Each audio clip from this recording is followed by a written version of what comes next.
शिला शिला गुरुदेव की जय।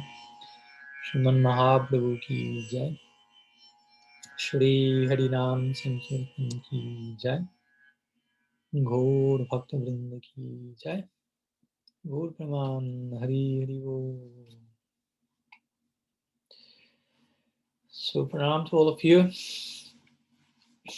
Here we are on the other side of North Carolina now, as you can see because of the background. So my pleasure to greet you all. And we are continuing with our series of lectures on Vaisnava etiquette, roles and love in the life of a sadhaka. So we are entering into the last series of lectures on this topic. I think we will have like 4 more lectures before concluding with this series. So today is meeting number 16, and we will be starting with a new chapter of this series, with a new topic in connection to, of course, all that we have been explaining thus so far. So today we'll always be speaking about prachar, sometimes translated as preaching, but actually implying many more things than what we can translate into any other language. But as usual, before going to the topic of today, we will share some brief recap, brief summary of what we were studying in our previous lecture last Monday. So we were speaking about Archana. We spent 2 lectures for speaking about Archana in the context of our Gaudiya Sampradaya. And after sharing some banda, if you will, some conceptual orientation about what's the altar in itself, and who is Trimurti, how we are to properly address and conceive all these tattvas, realities, then we shared some more practical advice in that connection in our last meeting. We began mostly with the list presented in different Puranas, Varaha Purana and others, connected to Seva Aparat, which has to do with things to avoid, if you will, in the context of our serving Srimurti, the Artha Vigraha. So many of these things were presented in a negative connotation, what not to do, the don'ts, but also implying the do's for sure, what to do. There it was recommended, for example, to celebrate different Vaishnava festivals in honor of the deity. And of course, to behave in a certain way in front of the deity, not to lie in front of the deity, not to shout, don't be violent in front of Srimurti, and of course, hopefully, also everywhere else. Anywhere else that you may be, hopefully you extend that idea, but we have to begin somewhere. You have to get the gist of these recommendations. It's not that we are allowed to lie outside of the temple room. That's not the idea. The idea is, if it's too difficult for you to do that, at least not do that in the presence of Bhagavan, and that will create certain samskara impressions for you to experience, if you will, a higher taste in that sense, and be able to gradually extend that experience in other places, because you will be able to gradually universalize your deity and see the presence of Bhagavan not only in the temple, not only in the altar, and therefore your proper behavior will follow as well. So in this connection, many of these rules have been shared. Having your shoes off before entering the altar, representing the shoes, or walking in the word, if you will. Avoiding certain colors, ideally in front of the deity. Sakirati shared the interesting idea that these colors like red and blue belonged to royalty in the past. So again, there's some relativity to some of these points regarding what's royalty, which are the colors of royalty in one time or another, and so on. To use whatever means you have, assets for the service of Bhagavan. It's not that you have to offer just as least as possible, but as much as possible. And of course, the ultimate offering is ourselves. Not the ultimate, hopefully the very first one, at least in theory. You understand that bhakti has to do not so much with offering something to Bhagavan, doing something and then offering it to Bhagavan, but ideally offering yourself from day one. And whatever you do will be prasad, if you will be part of the offering. Of course, not to see the deity with material conception, and in that context, certain recommendations were there in order to avoid certain activities that may increase our material absorption, if you will, our identity. In other words, act as if Krishna is there, because he is. That's the whole idea. Try to behave, at least conceptually, as if Trimurti is non-different from Bhagavan, because he's not, she's not. As Bhagavan is non-different from his name, as we mentioned, from the Bhagavad, in the same way, Archa Vigraha, Archa Avatar. It's a particular extension of Bhagavan's grace. We also spoke about the Prema Dwani, some of the glorification, that praise that sometimes is invoked at the end of the Arti, at the end of the Kirtan. Also, we spoke about Arti, the meaning of Arti, the meaning of the Opa Charts, the items that are offered in connection to the ingredients that made up this world, earth, water, fire, and so on.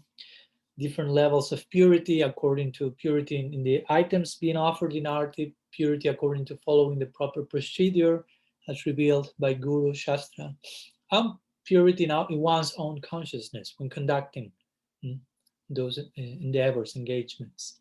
Also, we spoke regarding Arti. There's Arti for us as sadhakas, but also there's Arti for the Siddha. But there's a particular way how in the Siddha Lok, if you will, although there's some other place called Siddha Lok. And for us, Siddha Lok will be Golok. Arti is offered immediately with one's own intrinsic, if you will, ingredients. No?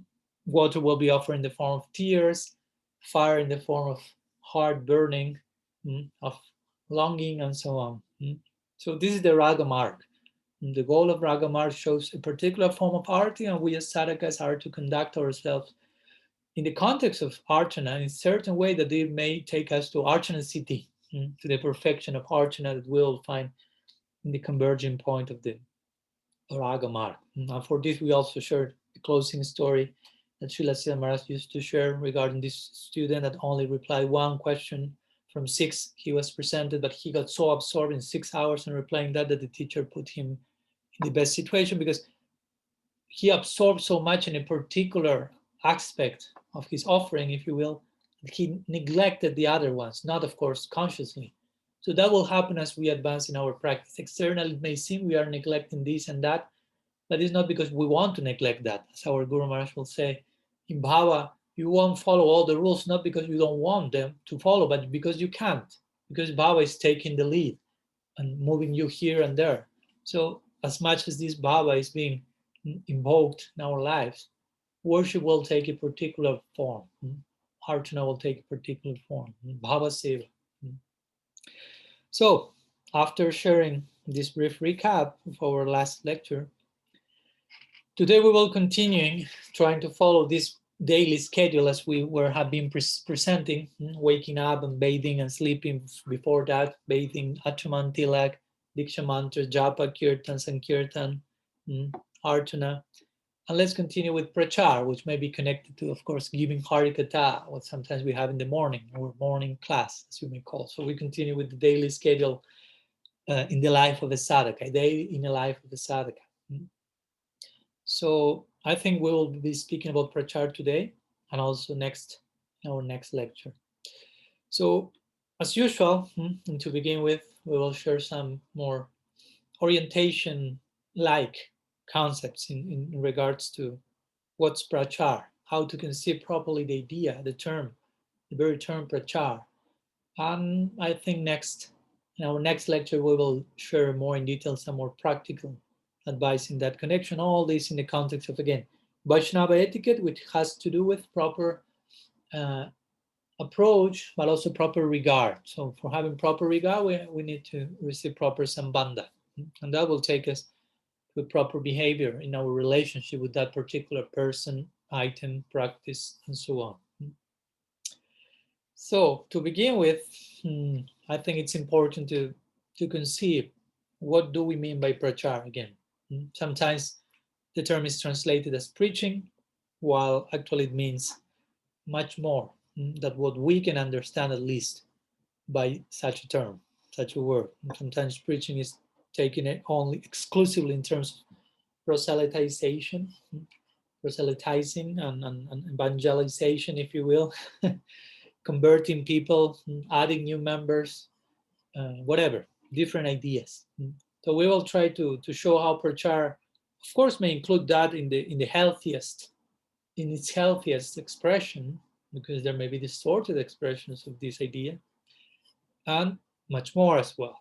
Something really intimately connected with our own achar, as we will see. Actually, the very word prachar, as I used to share, means pra achar. If we divide in two, pra achar, that makes prachar. So pra achar, achar means behavior, as you already know. Another way of speaking about Vaisnava etiquette. And pra, in this case, qualifies the term achar and thus implies a very special type of behavior. And generally we translate that as preaching, which if we understand the meaning of achar in connection to prachar, it's okay. You will connect preaching with practice because the two are totally intertwined and dependent one another. As my Guru Maharaj uses to translate the idea of preaching, he will say preaching or prachar. Let me use the word prachar along these classes. So please follow me in that conception. Prachar means basically the overflow of your own practice. You are practicing in certain way, with certain sincerity, with certain faith, with certain mercy coming to your life. So that experience becomes so real, you become fulfilled by that, that it starts overflowing you. And that overflow starts to sprinkle other people. So that sprinkling is what we call preaching or prachar. In other words, it's the overflowing of your own practice. So a certain serious practice must be there. And as much as that's there, correspondingly, there will be prachar. As much as there is achar, there will be prachar. A special type of practice takes a special form in the form of extending that to others, sprinkling others with the result of your own sadhana. So when we speak about outreach, that may be another term for speaking about prachar, outreach, following the idea of prachar as pra-achar, then we must say that outreach will depend on in-reach first. So some Vaishnava that is may be doing some outreach and reaching to us through his her own in-reach that we call outreach. We are blessed with bhakti samskars and we begin our devotional practice, our in-reach, and eventually, as we incorporate some realization, there we can engage in outreach. Certain empowerment is required for outreach. There are levels of empowerment for sure. I'm not speaking with this only about someone becoming a Shakti Vesh avatar or something, but to receive mercy, to receive grace, to be able to to honor properly the fruits of one's practice, that's a form of empowerment. Chaitanya Charitamrita invokes this idea when it says Krishna Shakti Vinanahe Tara Pravartana Kali Kalera Dharma Krishna Nam Sankirtan. So the dharma, the Juga Dharma for Kali is Nam Sankirtan. Ham Krishna Sakti Bina Nahe Tara Pravartana. Without Krishna Sakti, one cannot basically expand the glories of Srinam. One cannot engage in the dissemination of this Yuga Dharma. So Krishna Sakti means empowerment, basically. So all of us need to be empowered. And of course, practice will empower us. And that, as much as we are empowered, we will be able to, again, extend that mercy to others. Acts as agents of the Kripa Shakti department of Bhagavan. Because if not, the point is, if I tell you something from my mouth outside, do this, don't do that, but I'm not practicing that first, my words won't be empowered. My words won't have a real impact in your heart. They may impact your mind, your intellect, if you will. They may entertain you on some superficial level, but it won't create transformation. It will only be limited to the realm of information. So preaching is not information, it has to do with transformation. And for that, first we need to transform people. Only transformed people can transform people. I always remember One example from Mahatma Gandhi, in this case, one lady came with his son who has some health problem. So they went to Gandhi, although he was not a Kaviraj, Ayurvedic doctor, but somehow or other they felt he can help us. So he said, come back in 1 week. So after 1 week, the lady comes again with the child. She already shared which was the problem. So Gandhi, after 1 week, he tells the child, do not eat sugar. And that's all. That's the way he will be cured. So the mother say, but why did you wait for 1 week to tell this? I mean, you could have told him that 1 week ago and saved me 1 week of his illness. And Gandhi said, no, I didn't tell that 1 week ago because 1 week ago I was eating sugar. So I couldn't say to him, do not eat sugar. I was eating sugar. My words couldn't be empowered. So during this last week, I fasted from sugar. And now I'm telling him, do not eat sugar. And my words carry power because I'm following, I'm walking the talk, as you say in English. So prachar has a lot to do with that. Again, don't remember, every time you say prachar, you are saying achar. So every time you are speaking about preaching, you are speaking about first practicing what you are preaching. If not, that will be not only unbecoming or a form of cheating, but that will entangle the so-called preacher.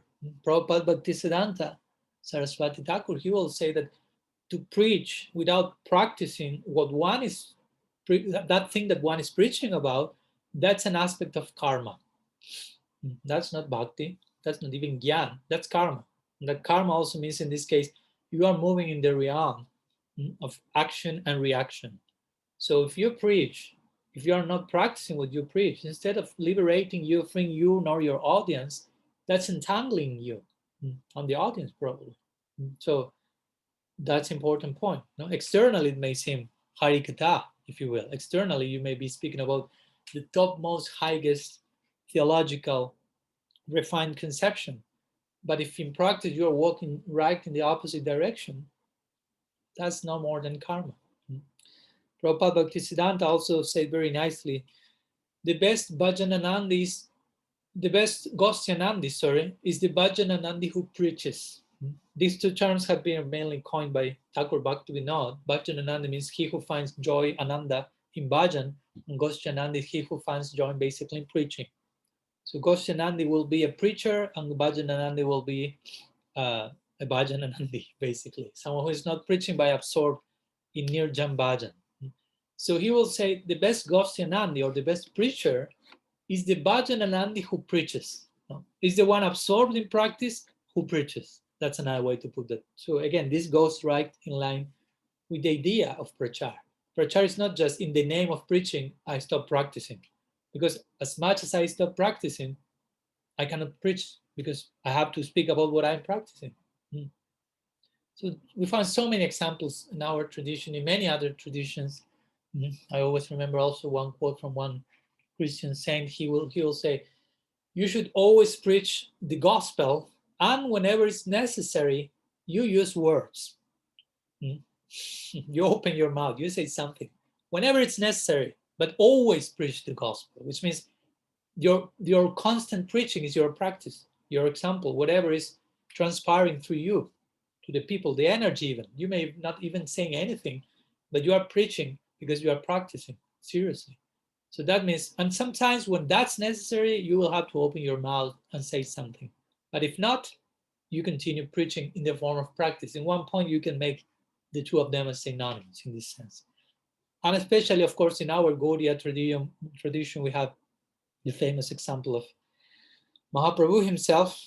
My Guru Maharaj will always quote this. Mahaprabhu, he had such a powerful achar, especially in his Acharya Lila, he was really focused in that direction. Like Acharya Lila means someone who is really teaching by example. The very word Acharya is making this point. Someone who teaches by example. The example is the main instruction, the main lesson. And Mahaprabhu was such a good example in everything that sometimes he converted the topmost great pandits of India just being in silence, like Sarvabhauma Bhattacharya, 7 days of silence. And that was enough for fully converting the topmost Pandit of all India, because his example spoke so loudly. That's the point. His practice, the realizations, his aura, whatever, however you may like to call it, the result of his inner commitment with the ideal was so deep that he just needed to sit in quiet, in silence, and that spoke more loudly than all the weekly discourse that Sarvabhauma was giving on Vedanta. Of course, we cannot imitate Mahaprabhu. Sometimes we may need to open our mouth in order to create the proper result in other people's minds. But again, our examples should be there on one level or another, and we should speak only about those things that we are practicing. Of course, there are many degrees of realization that we can acquire in every point. So do not go neurotic with this, because you may say, oh, Maharaj, but I have not realization about that I am soul and I'm not the body. So I should not speak about that. So if I'm not speaking about that basic concept, how can I speak about higher things? So I cannot preach at all, because I can always have fuller realization of every topic. But the point is, if you think like that, you shouldn't say anything, never anything to anyone. That's not the idea. So, Tare kaha Krishna Upadesh, Mahaprabhu say. Jare dekha tare kaha Krishna. To whoever you find in the way, trying to share, extend Upadesh, instruction on Krishna. So as much as we in theory embrace that, we want to surrender to the ideal, we may be in the stage of work in progress, but as much as our surrender is sincere, we will receive mercy and empowerment to share some words. And that will help us, as we will see, to further embrace that ideal. If we preach on the strength of our practice, that preaching will further nourish and enhance our practice. That's the idea. So one should be doing the two things. This is what Sanatan Goswami said once to Haridas Thakur, famous verse, two verses actually, from the Antya-lila, fourth chapter, verses 102 and 103. So Sanatan was glorifying, praising Thakur Haridas by how he engaged both in achar, his namacharyas, so he's acharya, but prachar as well. So he said, apani acharya kiha na kare prachar, prachara kare na kiha na kare na achar. Achara prachara namer karaha dui karya, tumi sarva guru, tumi jagateran arya. So basically, interestingly, Sanatan Goswami, so this is not new, as you will see. Sanatan Goswami was saying to Haridas, some behave very well, but do not preach Krishna Bhakti. So some engage in achar, but do not do prachar. Whereas others preach, but do not behave properly. Some others do prachar, but do not engage in achar. So then, in the second verse, Sanatana says to her that you simultaneously perform both duties. You are engaging both achar and prachar in relation to Srinam by your personal behavior and by your preaching. So you chant Srinam in an exemplary way, 3 lakhs per day. Somehow or other, you find time to preach Harinam, also about the glories of Srinam. Therefore, Sanatana Goswami concluded, Tumi Sarva Guru, Tumi Jagatera Adya. You are the spiritual master of the entire world because you are the most advanced devotee in this world. So this is a famous quotation from Chaitanya Charitamrita which emphasizes this point. Some people is practicing, but they are not sharing that. And some others are sharing something that they are not practicing. So what's that sharing about? So the ideal synthesis is you do both. You practice and you share. And that sharing enhances your practice, and that practice enhances your sharing, and so on ad infinitum. So I know we especially come in the Bhakti Vinod Parivar, those of you who belong to that lineage, have a very strong and unique approach to how to spread the message of Mahaprabhu in the contemporary world, and the importance of prachar, even in the context of our practice, which is a very beautiful idea. But as any idea, beautiful as it may be, that can have its pros and cons, or that can be abused, or that can be misapprehended and misunderstood. So with prachar, that can happen. You can become obsessed with preaching to the point of neglecting your achar.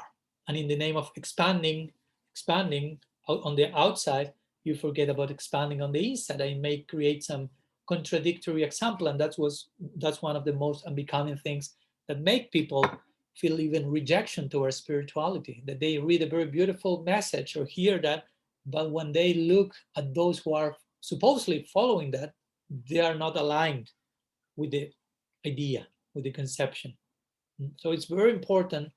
It's better to speak less and to practice more, if you will.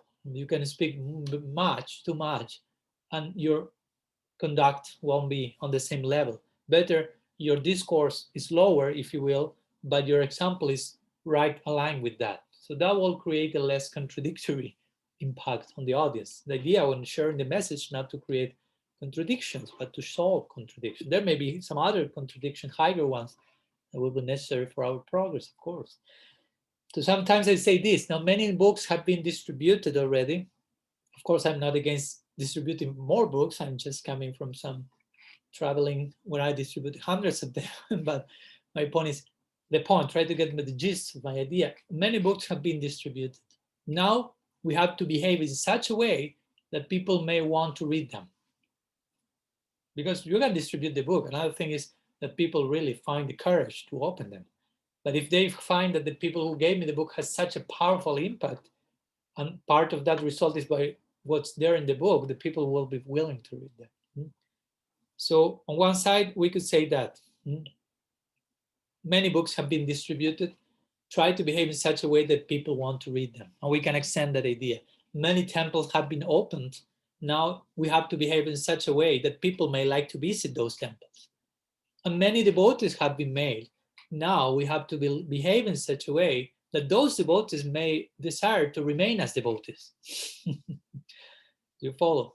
So it's not only about getting new people, because if the old people are getting lost, what's the purpose of that? Srila Prabhupada himself, who was so fond of preaching, he said, I prefer to maintain one old devotee than to make a new one. If the price to have a new one is to lose the old one, I don't want that. Now, he already many times say, if we can make only one single devotee, my whole mission is a success. Like implying, this is not so easy. This is not a joke. And this is not a quest for quantity. We're after quality. If quantity comes, okay, as a byproduct, that's another thing, but we're after quality. We don't want to sacrifice quality in the name of quantity. Sometimes that happens. Sometimes the broader you get, the deeper you cannot go. That's a general rule. That may be exception to the rule. Mahaprabhu himself, he was very broad, but he was very deep at the same time. But one needs to have certain standing in order to maintain those dynamics, if you will. And again, preaching is something beautiful. It's part of, as we will see, Harikatha and Kirtan, an aspect of an angle of bhakti in itself. But we should understand that when we can see preaching as extending the message to people who do not know about Krishna consciousness, which is again beautiful and glorious, even though that's not in itself the goal of life. Because I've seen devotees taking that that's the goal of life, that's the goal of practice. But there's a point where there will be no preaching. I mean, in this world, preaching may go on, but when you get to the other world, when you get to the spiritual world, there is nobody to preach there. I mean, everyone is fully awakened, fully enlightened, fully living in bhakti rasa. Of course, in lila, there will be another type of preaching. Preaching canvassing may take another form. You may have in Manjari Bhav to convince Jatila to let Radha go to cook daily, every day for Krishna, and you have to find some good reason for that. That may be a form of preaching to convince Radha, as in Manjari, to leave her man, her jealousy, her anger mood towards for Krishna's sake, things like that. We may call that the preaching of Siddhas in the context of Lila. But regarding the preacher here, that's here. So if you do properly your preaching here, that will take you to the other type of preaching there.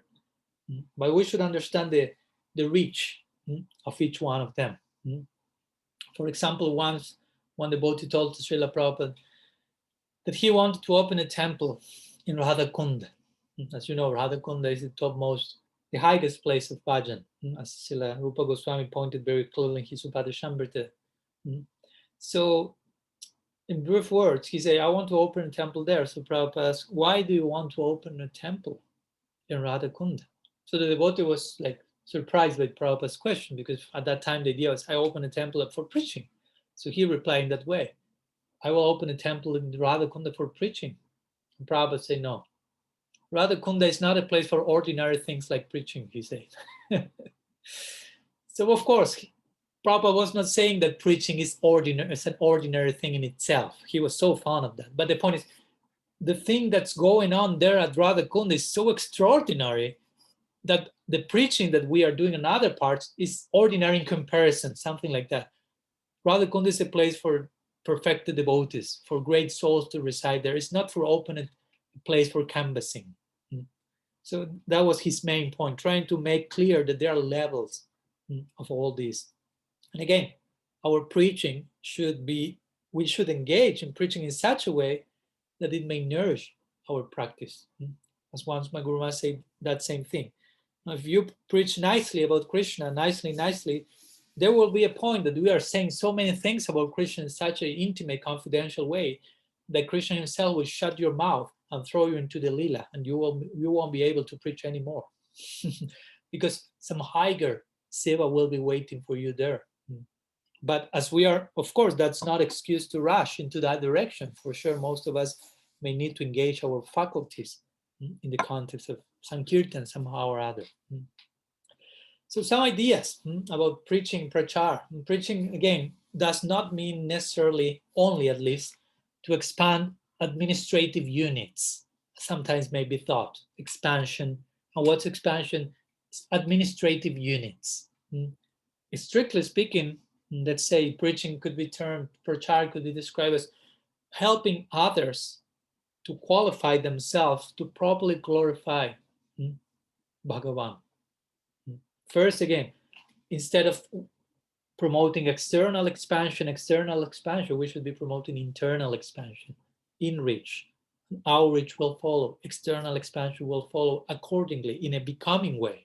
And again, preaching has to do with qualifying people for becoming basically pure devotees. And that takes time. There are levels of preaching, as we will see. So we should preach with humility.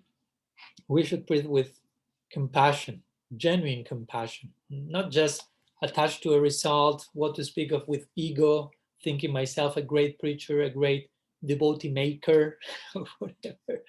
We do not make devotees. Bhakti is who makes the devotees. We are just, if we behave, if we are open to bhakti, bhakti will make us instrumental so others may become devoted. But all that is happening by bhakti's grace. We will be only instrumentals at best. And that's glorious for us. So we should be really humble, because sometimes in the name of preaching, we may be, let's say, wanting to save others and wanted to see the whole world chanting Hare Krishna, let's say. But what's the reason for that? It's externally may sound, wow, you're really compassionate. You want everyone to chant Harinam. But sometimes the background motivation for that may be, I want everyone else to do what I'm doing. And why? Because I may be fanatic and sectarian and think this is the only good thing to do and everyone should be doing that. Or maybe because I'm too kanishta, my faith is too weak. So I'm not fully convinced myself of what I am doing. So I need everyone else doing that. So if I see everyone else doing that, I will think, okay, so I'm doing the same. I must be in the right place because I have not firm faith in what I'm doing myself. So I need the whole world doing that. So I may get convinced to follow. So sometimes that may be the background motivation. One should be really introspective about why I'm preaching. It's really humility, it's really compassion. Again, if I preach to others, it's not to because I'm higher than them, something like that. I'm just trying to extend a testimony of the miracle that grace made in my life, basically, in a very humble way, and with the intention that may those people, may those souls, may those such audience, eventually, if they adopt bhakti, they will become Vaishnavas, and they may gift me with their sadhusanga, and I may be blessed by having their association. From that humble position, we should preach, not to like self-assert ourselves, I'm senior, or whatever. I mainly from a deep feeling of necessity of further purification.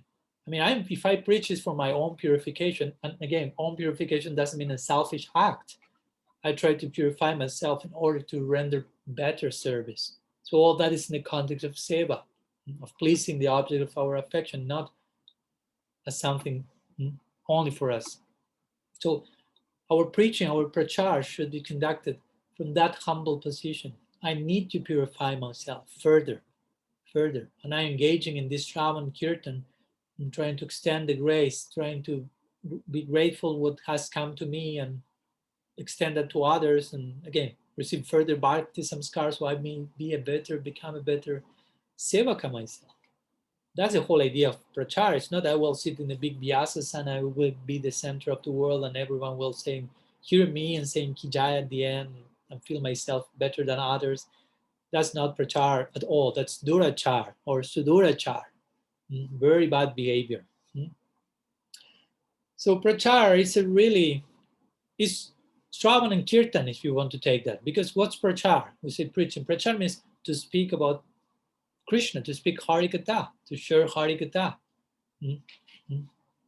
Gopi Grinanti Buridha Janaha, the Gopi say in the Gopi Gita, those who are engaged in this Tabaka Tamritam Tapta Jivanam, to sharing this immortal nectar of Harikatha, they're the greatest charity givers of all the world. So that's a very glorious activity. And it's not because we are better than others. That's we are especially fallen and we are receiving that opportunity to get uplifted by the grace of Harikatha, non different from Hari.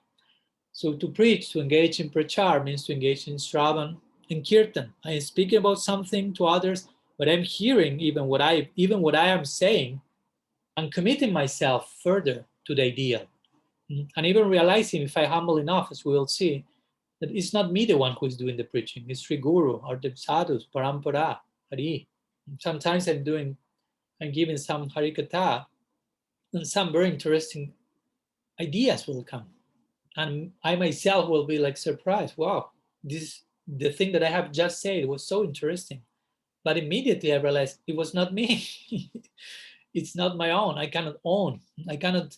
I cannot reclaim like rights for wisdom. I was reading that recently one Christian author, he was saying that he didn't like to claim rights for his books because he felt whatever I'm writing is not mine, it's wisdom. So you cannot reclaim property rights for whatever you have written in the context of spiritual wisdom because nobody's owning such knowledge. We are to be owned by such wisdom. So again, preaching, prachar means Shravan, Kirtan, which is a crucial aspect of our daily sadhana.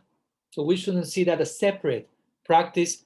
We say practice preaching, but preaching again is Shravan Kirtan, and that's central to practice, to sadhana. So in one sense, yes, preaching for others, but first and foremost is for ourselves, again, for our own purification, edification, as a central part of our daily practice. Harikatha. And Harikatha, of course, is, again, we say Shravan Kirtan, this implies there is someone else, so there's some interaction. There's coming and going, it's a two-way street. And sometimes it's called Prashnotara, which means so also Q&A, questions and answers. Many of our main sessions of Harikatha in our tradition are presented in that context. Arjuna and Krishna in the Gita, Sukadeva and Parikshit in the Bhagavad, and so many other questions and answers, Sutta Goswami and sages in Naimisaranya, Brahma and Krishna, and all these sessions of the Bhagavad and all Q&A. So it's speaker and audience. And it's a 50-50 equation, 50% given by the speaker, but 50% given by the audience also. It's very important. The attention of the audience, even if they are not speaking, but if they are sincerely hearing, Nityam Bhagavata Shivaya, very attentive, sincerely, and of course, why not presenting appropriate questions, that will be nourish the whole content. That will invoke further and further insights on the part of the speaker. We know this famous example of Srila Siddhar Maharaj receiving so many Prabhupada disciples who were so eagerly wanted to advance, make progress in their practice, and they were making so many questions. And Srila Siddhar Maharaj was so inspired by those questions that he was revealing newer and newer currents of ideas that he had never presented before. Bhakti Sundar Govinda Maharaj, who was his personal servant and was present there always, he said to the Prabhupada disciples, I've never heard Guru Maharaj saying all the things. So many new things are coming through him and through you because of your question, because of the sincerity, the eagerness of your inquiry, that's extracting from him so many new layers of revelation. So in this way, we see it's not just I go to a lecture, because sometimes we make all these many ordinary. I go to the program, I go to the class, and we don't understand what's really going on there.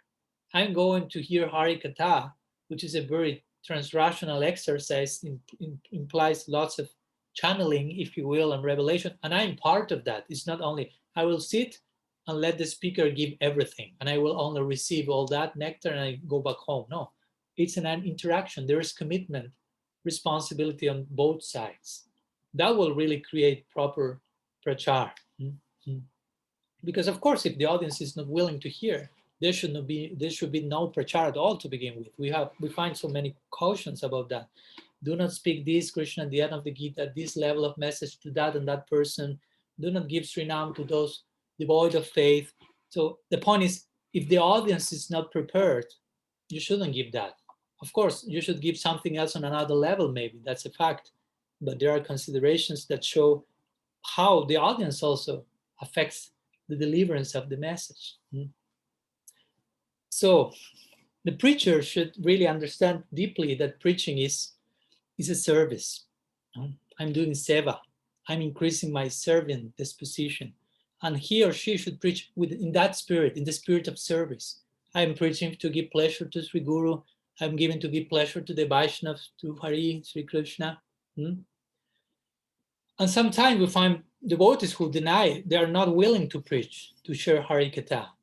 And sometimes if you have some real, sincere example of humility, that there may be a place for that, but not always that's the case. Sometimes we may deny ourselves to share our own experience on heart in the name, in the form of Harikatha, not necessarily because of humility, but because of some form of ego, where I do not wish myself to give myself to others, to render that service to others, to interact with others and increase my commitment with that audience that commits oneself. So sometimes we are not willing about that, and we mask all that in the name of humility.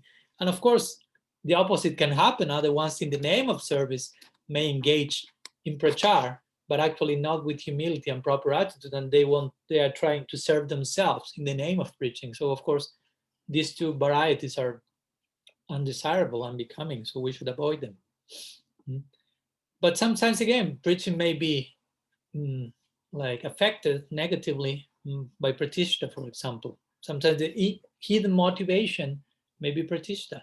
Pratishtha means position, fame, and all that it comes with that, followers and so on.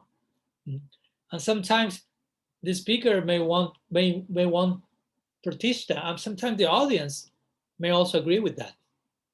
So they will kind of complement each other in cheating each other in the name of Harikatha, which is, again, very unbecoming. When cheating is done in the name of the highest thing, that's so unbecoming. So both parties may be cheating each other. The speaker wants pratishtha, and the audience is giving that pratishtha, maybe because it wants also pratishtha. And the preacher is satisfied with the audience because she's receiving what he wants, pratishtha. And when someone is not giving pratishtha, the person will reject that person. He's unqualified, but actually that person may be more qualified. And again, maybe the audience has not deep sincerity and may think, that's what I have to do. I have to just glorify the person in a pratishtha-like way.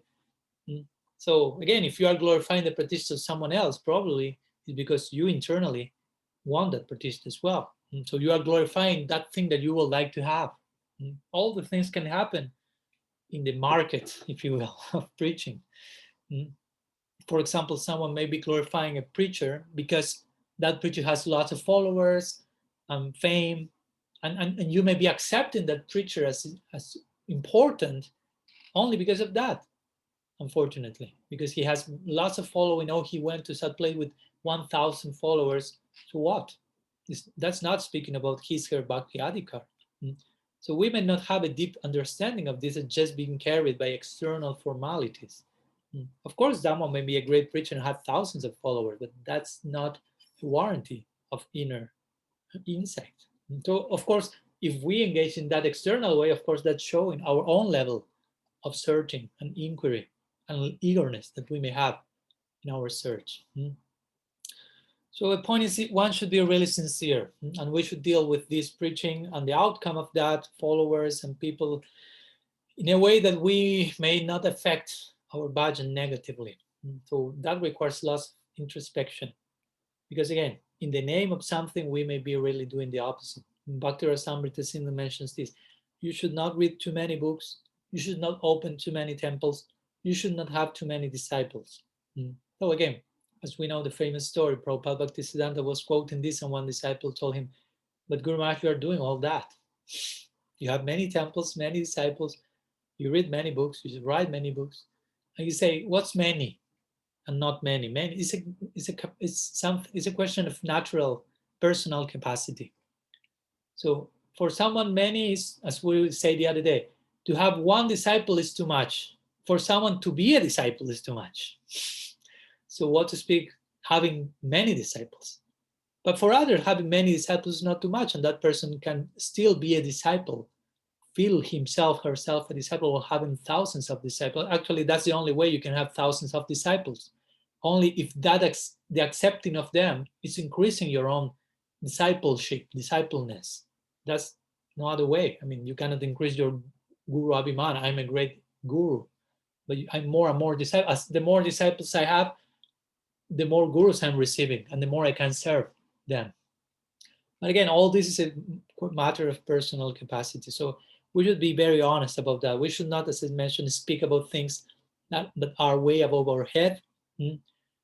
Better to speak about basic things in the deep level. This is a famous story that our Guru Maharaj shares sometimes. Once some devotee asked my Guru Maharaj, how Srila Sridhar Maharaj is doing, speaking about so many deep things, because this devotee wanted to speak about high topics, but he found it difficult to do. He was not able, he was speaking about something very high in a very rudimentary level, which is also not very becoming. So he was inquiring from my Guru Maharaj, how is Srila Sridhar Maharaj doing? He speaks about such deep topics at every moment. So my Guru Maharaj said, actually, Srila Sridhar Maharaj, generally speaking, speak about very basic topics, but in the deepest possible way. Of course, when he wants, he can speak about the deepest topics, but generally, because of the adhikar of the audience, he will speak about basic topics, but he will extract so much from that. He will go so deep to that. So that's much more becoming, speak about basic things in a deep way, than about high things in a basic way. So we should see where the shoes is fitting to us, if you will. Because there is a danger. We are part of the Gaudiya Sampradaya, which carries such a deep conception, the conception of rasa and Vrindavan and such theological development. So there are some dangers in dealing with such a deep message. You can very easily, cheaply speak about something about that from mouth outside, but not from your mouth inside. So again, your outreach should coincide with your inreach. Because if I'm not standing properly in the proper place, I can deviate many in the name of Harikatha, in the name of Prachar. And for sure, something that will help us in this connection and to speak in safe ground and in proper context is to know what I am speaking about. Again, I have to be practicing that, and I have to have the proper theoretical knowledge as well. I have to know the Siddhanta. I don't have to speculate, basically. As Srila Prabhupada will say, not allow mental speculation in the number, or not allow sentimentalism in the name of preaching strategies. And that's a whole another chapter to speak about preaching strategies. So the preacher should know where to use the preaching strategy. He may or she may even use Apasiddhanta as a means to take people gradually to Siddhanta. Some of our acharyas have done that. So again, preaching does not always implies to present the Siddhanta. Sometimes you may say something contrary to that, but in such a way, knowing the Siddhanta, and in such a way that you are gradually taking the person there, like a mother, when the child asks her how I was born, and she will say, some bird throw you from the chimney. And the boy will be happy with that, satisfied. But at some point, and she was lying technically, but that was a preaching strategy. Or the mother saying, take this sweet, and in the sweet there is some medicine. There are many examples like that. So similarly, our doctors or guardians have shared these strategies not because of cheating ourselves, but because of deep compassion and empathy, and wanted to take us further and further, but in sustainable doses, if you will.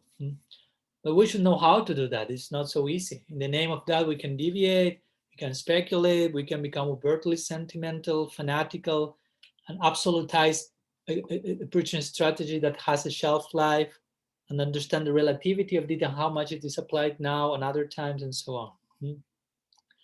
And again, not sometimes you may dilute the message for the masses for a particular presentation, but sometimes we may have the mistake of thinking by diluting the message, as much as I dilute the message, the more compassionate I am.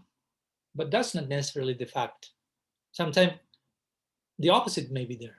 In the name of diluting and becoming brother and brother, I am like diluting my own commitment with my presentation, with my practice, with my ideal, and I speak about something very general and basic because I'm practicing on that level and I don't want to go deeper. But actually the opposite is required. As more compassionate you become, you will try to get people deeper and deeper. And especially if someone is advancing bhakti and you dilute your message more and more in the name of compassion, you are not being compassionate with those who are more advanced and require a more refined discourse. So there are different forms of compassion in this case. And of course, there are adjustments in the concept of that compassion that, as we may mention, that one may make, like, I don't know, using some word, certain clothes for a particular presentation of Prabhupada Bhaktisiddhanta in his time, riding on cars, and using European clothes with his monks entering Braj, and they were dressed as Christian priests. Because he said to the Indians, he said, all your attention is put in the European glamour. So by converting them, you will extract that attachment from your own heart. Something like that. That was his Yukta Vairagya. When he was entering into the car to the Dham, someone asked him, why you, Vaishnav, are using a car? And Prabhupada Santa replied, only Vaishnavas should be using cars because they know how to engage in Yukta Vairagya. The cars are destined for them, designed for them. Nobody else should be using them. The other one will exploit that. But of course, how much Yukta Vairagya, real renunciation we can sustain, how much capacity we have to deal with that, that's another thing, and we should be honest with that. So there are levels of preaching, again, because of our own capacity and because of the capacity of the audience. You will have a level of preaching to newcomers. You have another level of preaching to devotees who are still new, but are already devotees on some level. You have another level of preaching to intermediate devotees, let's say, and you will have another level of preaching to further more advanced devotees. And we should know how to properly nourish compassionately each one of them. We may not be able to do that, but someone should be doing that. And all that will be Pracara. But again, we should be considered not to speak something that will disturb others. That's the golden rule that Krishna himself shared in the third chapter of the Gita, when he said to Arjuna that the wise person should not unsettle the minds of the unaware who are attached to action, basically. And rather, he said, being absorbed in the consciousness of union, of yoga, he should engage them in action while duly performing his own duties. That shows humility, that shows compassion. You are not just trying to impose, but expose, present. Narada Mrigari's famous example, regarding the hunter, and how Narada, in a very compassionate way, he said, do not half kill the animals, kill them completely, but chant this mantra and so on. So he adapted to Mrigari's cosmovision and psychology as a hunter. He was not able to stop being a hunter from day one. So he had, okay, continue doing that, but in this way, and meanwhile do this. And he adjusted the message. That's not a deviation. That's a very special extension of mercy from unempowered agents, that's for sure. So again, we shouldn't imitate, but we should be willing to know what strategy or adjustment may be required according to the audience. And we ourselves may be in need of receiving some adjustment from our guardians, that's for sure. We cannot swallow all the conceptions of Krishna consciousness in one pill, if you will. Prabhupada Bhaktisiddhanta will say, I'm mostly preaching 80% of what Krishna consciousness is not, what Raga Marga is not. That's Krishna consciousness. But as much as we advance, the idea was the percentages will change. In the beginning, I have to tell you what this is not mostly, but eventually I can speak in a positive way more and more as you have a proper grasp of the idea.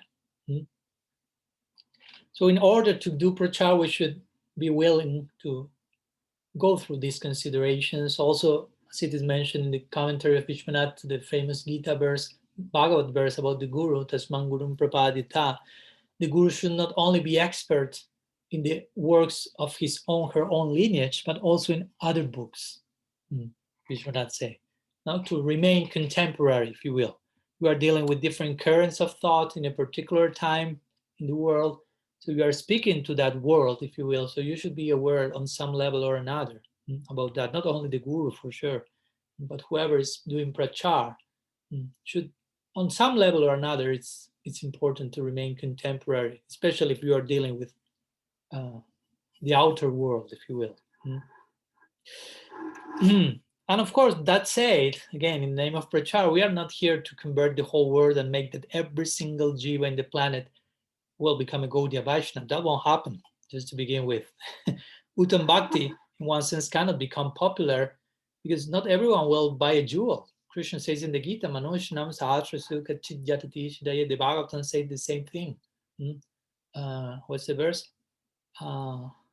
Narayana Parayana Vasudeva Muktanama Pishidanam Narayana Parayana.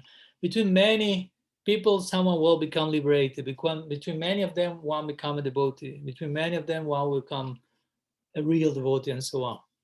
So this is not to discourage us, also to understand. Not necessarily everyone will become a devotee, and it will never. There will always be new jivas, if you will. So there will never come a time. That was Haridas Thakur asked Mahaprabhu.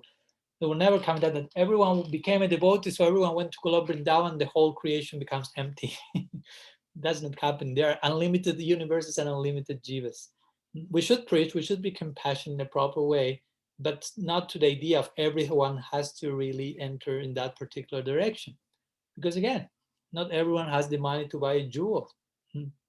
So if you want something to happen, anyhow, that's good. But then it can happen only if you have people who are staunch in their trust and understand the philosophy properly. And that's also important. And this is only possible through education. So that's another way of speaking about prachar, education. We are educating others, we're educating ourselves simultaneously, we are teaching and we are learning at the same time. So education and people committed to the message. The Goswamis, for example, they were very hard. They had to work very hard to establish Radha and Krishna in the particular times, to establish the Gaudiya Sampradaya through their books, the worship of Radha and Krishna. So many things they have to go through, even on legal terms, regarding temples, regarding worship, regarding controversy, opposition, to establish the Sampradaya. And the future acharyas, they did the same. So it's not so easy to preach. That's my point. It's not just I turn on Zoom and open my mouth. So many things to consider. Educate, be educated. And sometimes it may be even more interesting because we are facing some mixed audiences. If not that you are speaking only to newcomers, only to advanced devotees, sometimes the audiences may have everyone. The Bhagavad itself was spoken in a mixed audience. Shukadev speaking mainly to Parikshit, but as we know, the rest of the audience was a mixed audience. There were yogis, jnanis, bhaktas, nishkam bhaktas, sakam bhaktas, Vyasadev, Narad Muni. So there was a whole hodgepodge of personalities.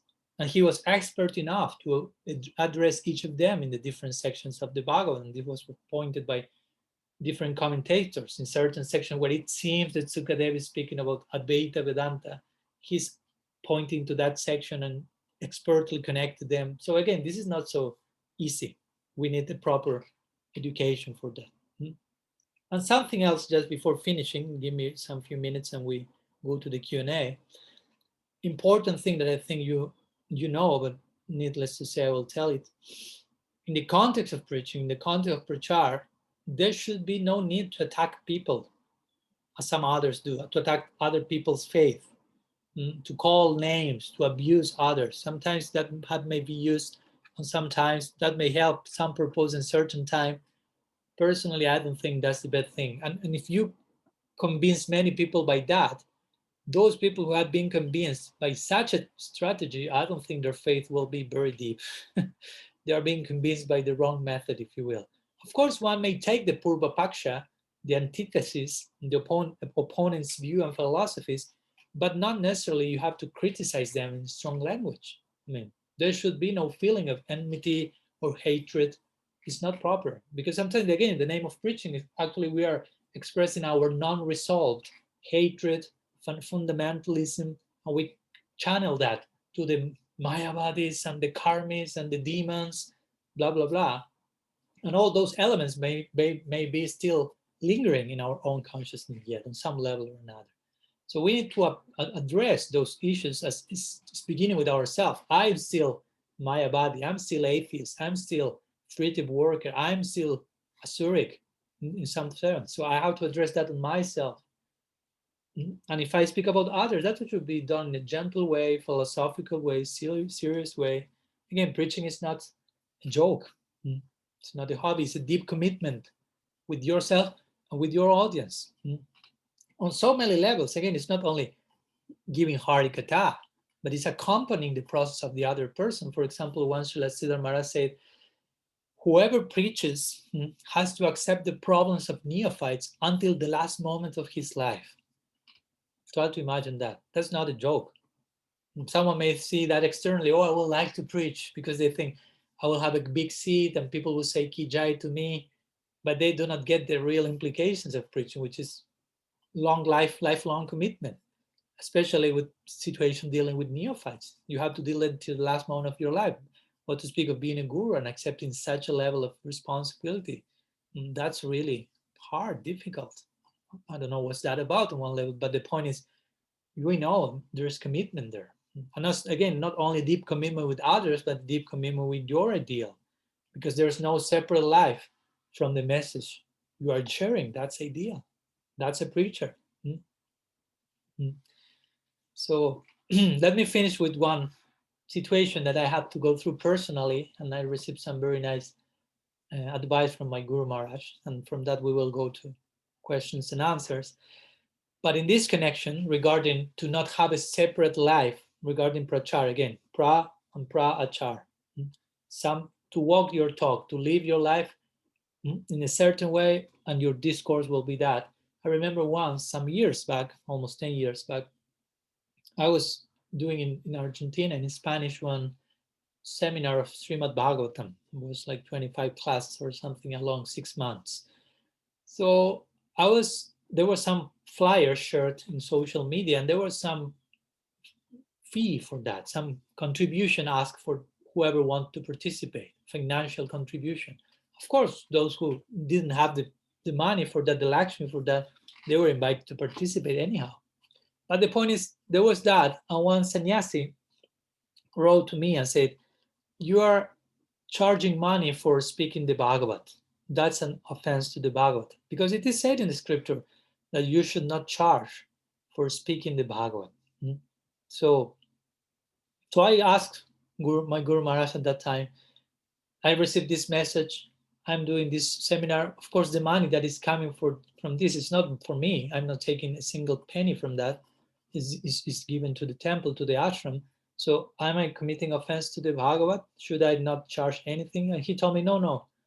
That type of advice is done in connection to those who speak Bhagavat as a personal business, but they have a separate life from the Bhagavat. They speak the Bhagavat, they earn money, and then they continue with the mundane life, using that money for mundane purpose. In that context, asking money for the Bhagavat is an offense.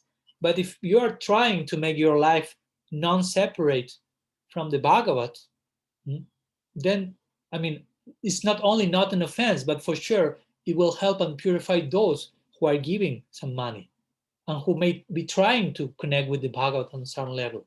So it's not only non-offensive, but it may be favorable for most who are sharing that. So I appreciated his contribution. And of course, I took that seriously. It's not a joke to try to make your life align with the Bhagavat. I'm trying, just it's not I'm living there, but that's where my Guru Maharaj will say also, the ultimate potential is you are not to align your life with the Bhagavat, you are to live the Bhagavad. There is one blank page in the Bhagavad waiting for you to be written with your own testimony of life. I will say one blank page in the 10th canto, especially, and in the first chapters dealing with the Braja Lila, because that's our eternal prospect and also where Gaur Lila manifests in the pages of the Bhagavad.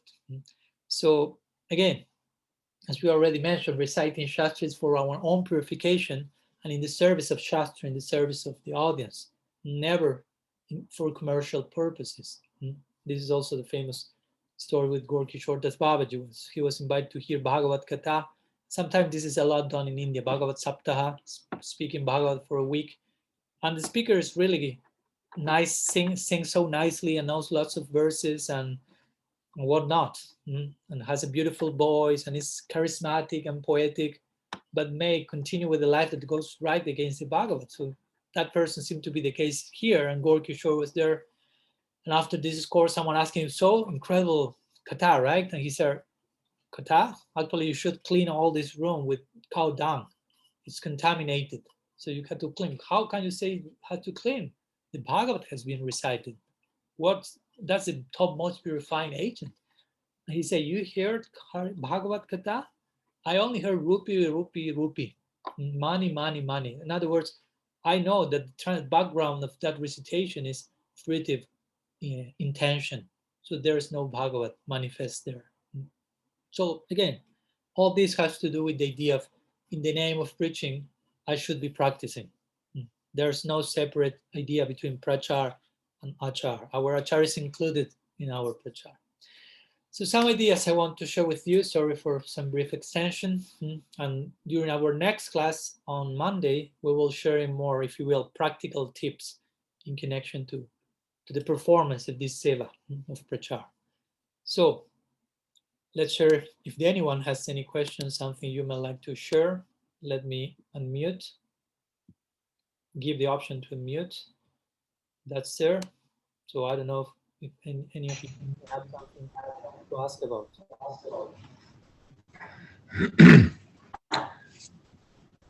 Hare Krishna. Mitra? Yes. Can you hear me okay? Yes, I feel you with Okay. close. My next door neighbor. Okay, great. Okay. You talked about achar and prachar, and I like the comparison to broad and deep. Achar helps you go deep. Prachar may be for broad scope.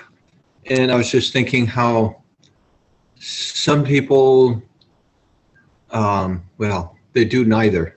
They don't go broad or deep. Just they're kind of stereotyped into something that prevents them from being broad or deep.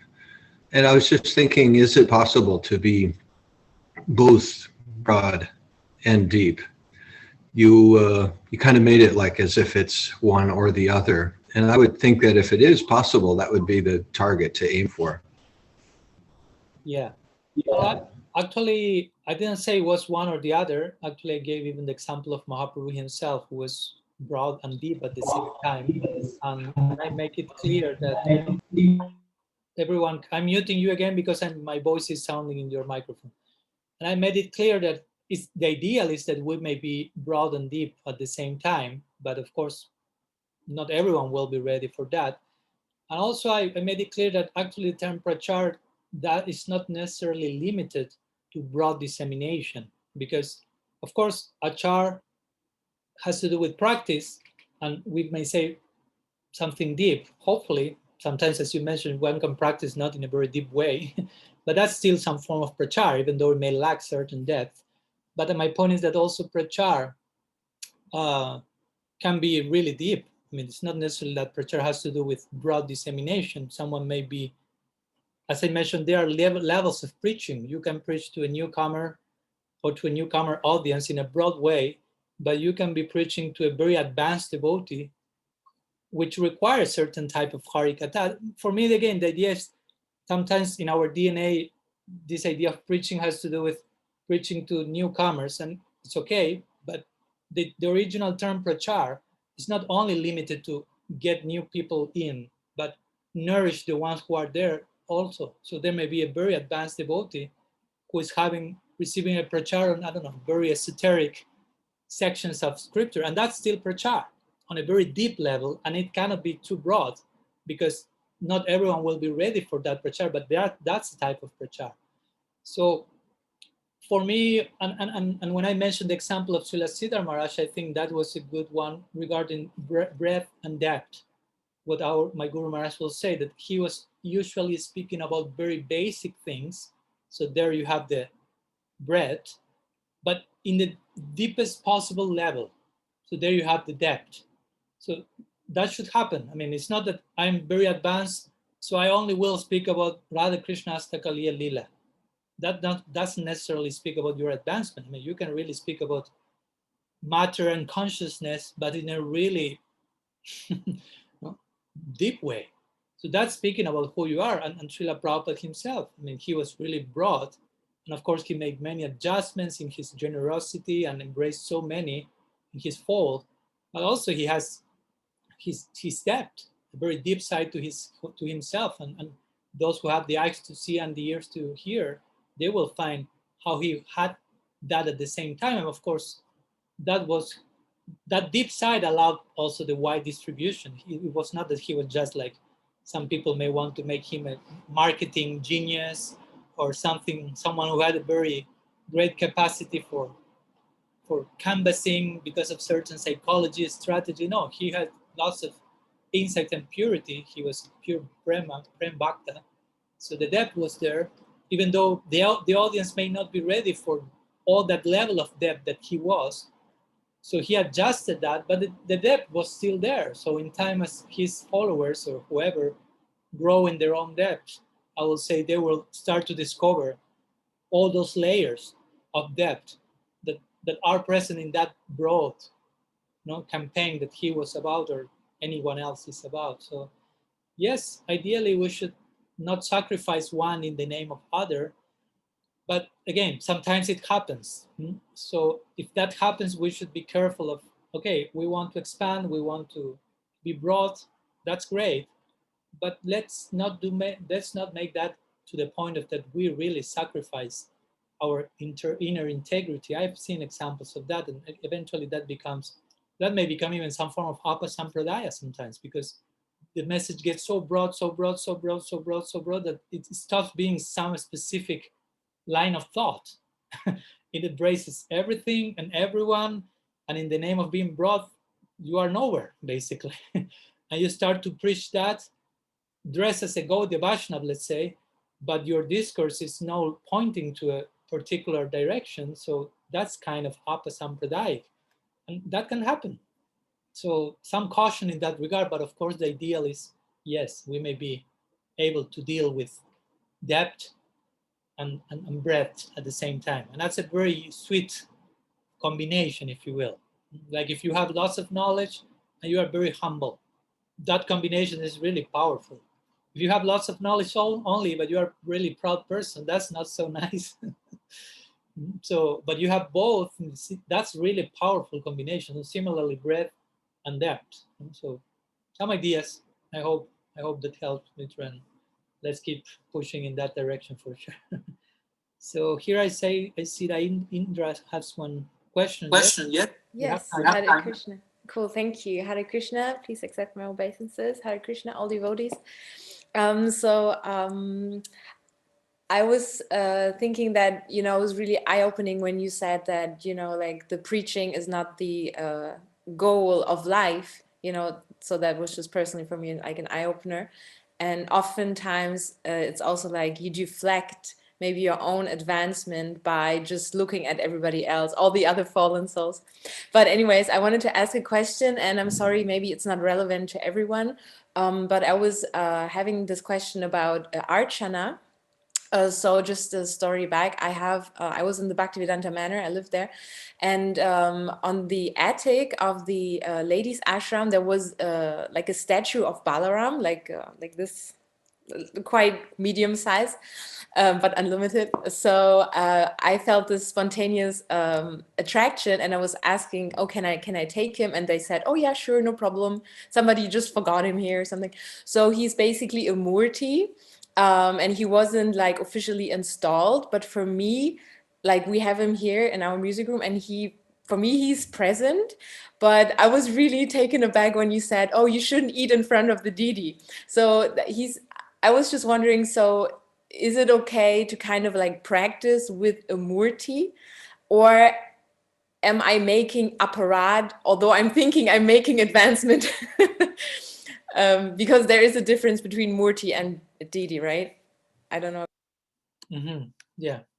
Well, sometimes the term Murti, it's nice that you mentioned that because I didn't in my last lectures. Term Murti sometimes is mentioned for deities which are not installed. But strictly speaking, Murti can refer to an installed deity. And so Murti means form, basically. So whether installed or not installed, and again, as we mentioned in the previous lecture, what's the installation about? Mainly it's about the Vaishnava expressing his, her will for Krishna to be present in that particular form. And that's a active principle in the installation. All the other things, Srila Prabhupada said that when he's inaugurated his Krishna Balaram temple also. They have like 3-day ceremonies with Brahmins and fire and mantras. And at the end they were doing Sankirtan with the devotees and say, only by the Sankirtan everything is done. All the other things are for the rest of the people who need the show, if you will. So regarding Murti, again, installed, non-installed, of course in this case, I don't know the particular background of this Balaram Murti in the sense of for sure it must belong to some other devotee, and maybe someone invited Balaram to reside there and is there. I'm not saying that if you feel he's there, you are delusional, he's not there, so stop worshiping that. I'm not saying that. So for sure, if you feel he's there and you're making advancement, that's a nice, that should be happening. That's the whole idea. But also I think it's nice to, in order to enhance whatever is already there, to try to adjust certain aspects of one's practice according to what is recommended in Shastra, one of those items being try not to eat in front of the deity. Because again, I mean, we can have some like, I don't know, how do you call in English, but some a curtain or some other words. This is the word. Uh, well, no problem. Well, no problem. Like a Spanish wall, like a screen? Yes, screen. Yeah, screen. So something like that. Now we were doing that, implemented that now in Raleigh. I was with Subal also, and they have their beautiful altar there with Giriraj, and now Radha Sharat Bihar is there. And there was no curtain. So, and we were having lunch close to that section, and I was kind of, I'm eating in front of them. I don't feel that, I mean, I'm not in the Leela yet, if you will, you know, that you will be eating with them and giving food and whatever the affinity one may have, taking the remnants. So eventually a curtain was put, that's my point. So because it helps us to realize, okay, Bhagavan is there, I should behave in a certain way in front of Bhagavan. In the beginning, we need that Aishwarya. And by properly establishing that Aishwarya, we will be thrown to Madhurya, to intimacy and sweetness, and someday we will forget Krishna is God and we will approach him in our terms, in Braja terms, if you will. But first, this technical advice is really important. So I will recommend that. If Balaram is there and you feel he's there and you're feeling that, that's nice. And also it's nice that you may obtain further blessings by Vaishnavas that inspire you, that you consider them your gurus, Siksha gurus. If you don't have Diksha gurus, so your Siksha gurus, your guardians, if you will, that may like share their blessings. So Balaram is even more present, if you will. and but yes, taking these considerations, I think that will further enhance your own perception that Balaram is actually there. So where the curtain is closed, you eat, or if you are doing something else that, I mean, sometimes you may be speaking casually to some guest at home, and you may not behaving as if God is in front of you, basically. So that curtain screen will helps to create that idea. You enter the temple, you see Sri Murti, you behave accordingly, and hopefully the screen appears, the curtain appears, and hopefully one continues behaving in that same way. But for eating and some other things, that may be required. But again, it's in order to enhance our proper conception. Bhagavan is there, and eventually, as I do that properly, the idea of Bhagavan will recede to the background, and I will start to see the deity in according to one's own affinity. So I hope that helps. Yeah, thank you so much. Thank you. Okay, so any other question before finishing? We have some few minutes.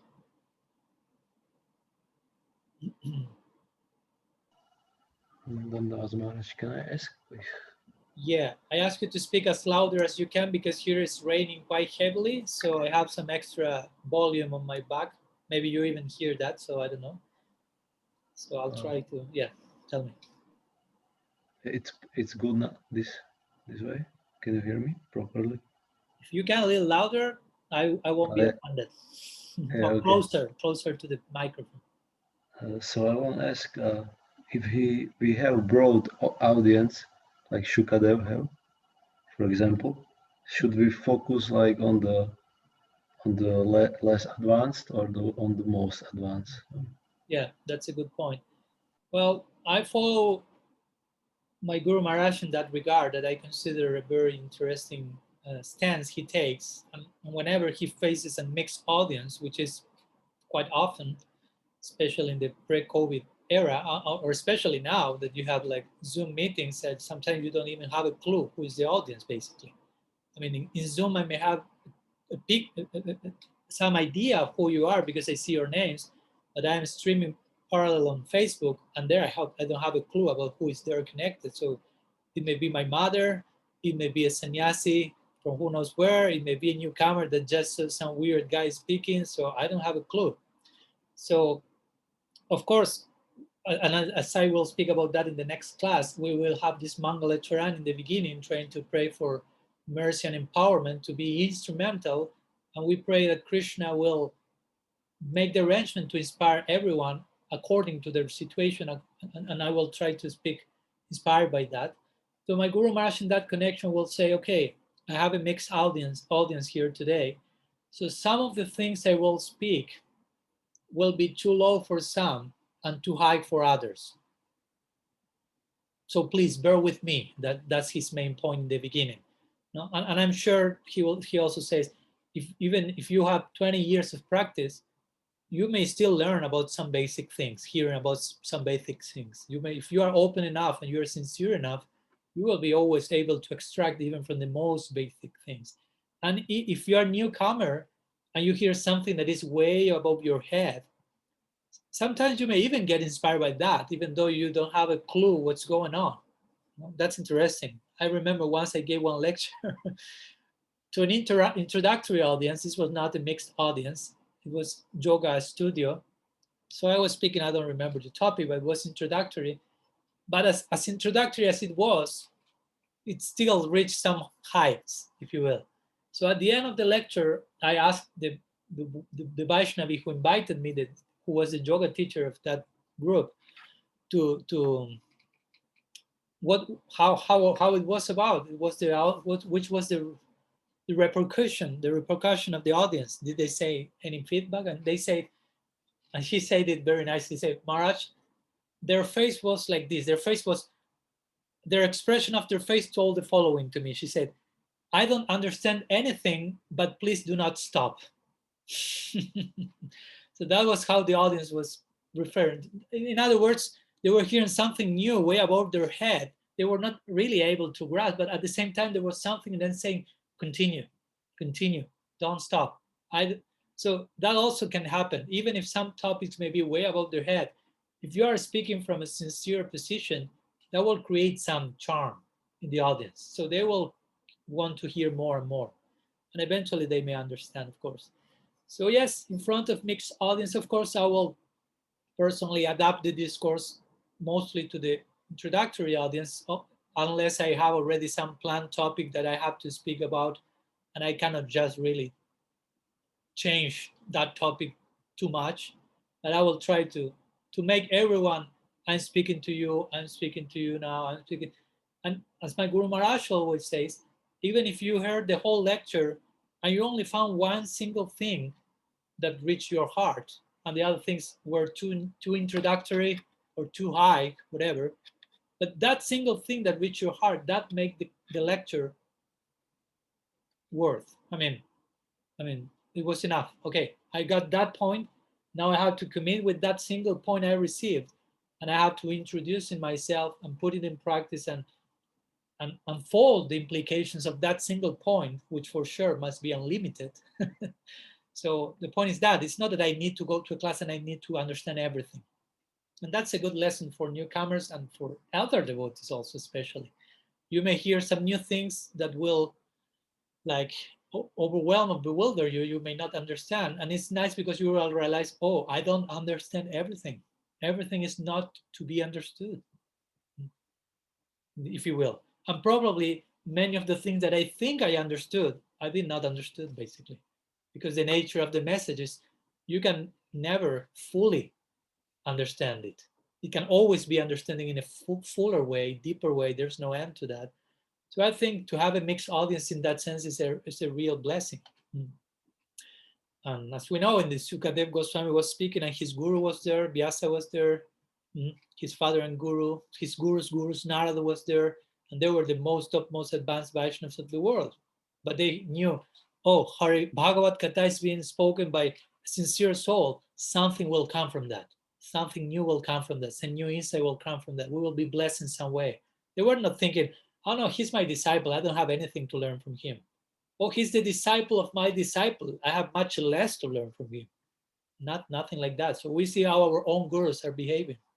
So again, a very elderly audience, if that's real, if there's really adults in Vaishnavism, they will be in the first line, eager to receive Harikata, if they are really Vaishnava adults. And the newcomers will receive their part. So yes, we should be empathic and sensitive enough to feel and to look at the people and to feel, if we have to adjust some detail. It's also like this. It's not just copy paste and I speak. Especially if you have a audience in live presence, you have to feel how they are responding to that, what their faces. They may require some clarification there. I'm seeing their face. They need something else there. That happens also. So many things to consider. Okay, so I think I have spoken enough, so we can finish here. And if there are any other questions or topic you may like to share, we can continue on our next meeting next Monday. Srila Gurudev ki jai, Shriman Mahaprabhu ki jai, Shri Harinam Sankirtan ki jai, Gaur Bhakta Vrinda ki jai, Gaur Praman. Vanchakalpatarubhyascha kripa sindhubhya eva cha, Patitanam pavanebhyo Vaishnavebhyo namo namaha.